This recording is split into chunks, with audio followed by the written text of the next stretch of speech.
अभी आप लोगों की जो सबसे बड़ी समस्या मुझे देखने को मिल रही वो कि सर टेस्ट सीरीज जो ज्वाइन करी है उसके टेस्ट सीरीज के सिलेबस को सर रेगुलर जो हम पढ़ रहे हैं उसके साथ मैनेज कैसे करें। सर बड़ा पजल हो रहा है सारा सिनेरियो, क्योंकि सर टेस्ट सीरीज का जो सिलेबस आता है वो कहीं ना कहीं हमारे सिलेबस से कभी थोड़ा बहुत मैच नहीं करता, तो दिक्कत हो जाती है। तो सर हम क्या जो सिलेबस है उसको अलग से खुद से पढ़ें? कई बार सर हमारे टॉपिक कुछ और चल रहे हैं क्लास में, हम बहुत आगे निकल चुके हो, टेस्ट सिलेबस में पुराना आ रहा है, तो सर उसको कैसे मैनेज करें? अगर उसको मैनेज करने जाते तो रेगुलर स्टडीज छूट जाती है, डीपीपी रह जाती है, हमारे क्वेश्चन प्रैक्टिस नहीं हो पाती।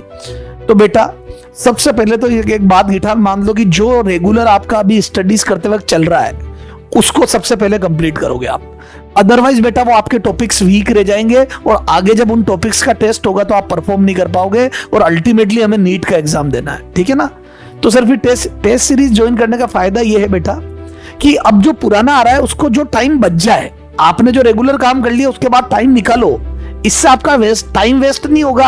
आप थोड़ा सा काम को इफेक्टिवली या स्मार्टली करोगे तो आपको रोज थोड़ा थोड़ा टाइम बचाना है, क्योंकि टेस्ट सिलेबस तो आपको पहले से पता होता है। तो टाइम बचा बचा के जितना हो सके रिवीजन, और रिवीजन बिल्कुल शॉर्ट में करो। ऐसा आप रिवीजन में पूरे पूरे चैप्टर वापस करने बैठ जाते हो, क्वेश्चन करने बैठ नहीं, रिवीजन क्लास नोट से बिल्कुल पिन पॉइंटेड होगा, उसका मैं एक अलग वीडियो बना दूंगा, एक अलग शॉर्ट बना दूंगा।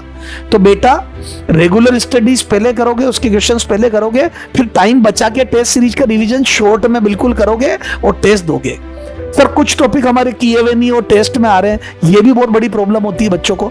तो बेटा नीट में ऐसा थोड़ी कि 100% हम चाहेंगे वैसा हो जाएगा, तो कई बार हमारे को नीट में भी क्वेश्चन नहीं आता, तो उस पर्टिकुलर टॉपिक के अलावा वाले टेस्ट दो। कई बच्चे क्या करते हैं, टॉपिक कंप्लीट नहीं होता, इक्का दुक्का तो टेस्ट ही नहीं देते। नहीं, टेस्ट दो बेटा, टेस्ट देने से ही तो आपका कॉन्फिडेंस बढ़ेगा कि मेरे को जो आता है उसके क्वेश्चन कर पा रहा हूं। जो टॉपिक नहीं किया हुआ उसको अलग से मत पढ़ो, आपके क्लास में जब होगा तब पढ़ना। तो जो टॉपिक छूटा हुआ है टेस्ट सीरीज में वो वाला टॉपिक के क्वेश्चंस मत करो, जो आते हैं पुराने नॉलेज से वो कर दो, ठीक है ना।